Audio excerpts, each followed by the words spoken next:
The president of an Australian university has expressed his hope to help promote Australia-China relationships and connections. Chinese ambassador to Australia, Xiao Qian, recently visited Darwin, the capital city of the Northern Territory of Australia. During his trip, Xiao visited Charles Darwin University. Vice-Chancellor and President of the university, Scott Bowman, welcomed Xiao's visit and expressed his hope to strengthen cooperation with Chinese universities and research institutions.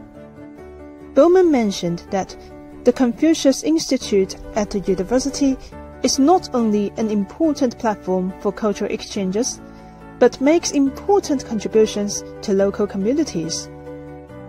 The Confucius Institute is a really important part of the university, and it's a wonderful way that we can show Darwin and the Northern Territory the fantastic culture of China and teach the Chinese language. It is a really great opportunity to build relationships and connections between Australia and China.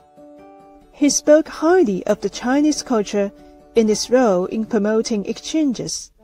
I love Chinese culture. I've visited China many times. I have friends in China.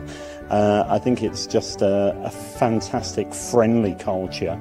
It's so different and so intricate, but people are very friendly and welcoming and introduce you to the culture.